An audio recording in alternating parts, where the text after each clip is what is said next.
नमस्कार, मी डॉक्टर सुशांत पाटील. सध्या पावसाळा सुरू आहे आणि पावसामध्ये व्हायरल फिवर म्हणजेच विषाणूमुळे होणारे ताप यांचे प्रमाण वाढते. यामध्ये मुख्यत्वे करून डेंग्यू, चिकनगुनिया आणि झिका व्हायरस याचे प्रमाण सध्या वाढलेले दिसत आहे.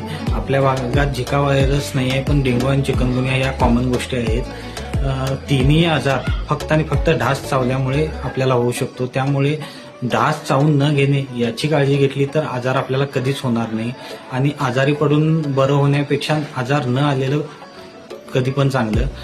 त्यासाठी आपण दोन गोष्टी करू शकतो. एक तर डासाचा फैलाव किंवा पैदास कमी करणे किंवा होऊ न देणे, आणि दुसरी गोष्ट डास चावू न देणे. या दोन गोष्टीसाठी पहिली गोष्ट म्हणजे डासाचा प्रसार किंवा पैदास होऊ नये यासाठी डास हा स्वच्छ पाण्यावर अंडी घालतो.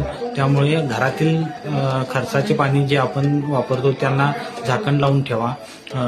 गटारी स्वच्छ ठेवा. डबकी साफ करा. जुन्या टायर किंवा नारळाची बकली यामध्ये पाणी साठू देऊ नका. दुसरी गोष्ट, डास चावण्यापासून बचाव करण्यासाठी मुलांना शाळेत जाताना सॉक्सचा वापर करा. फुलबाह्याचे कपडे घाला.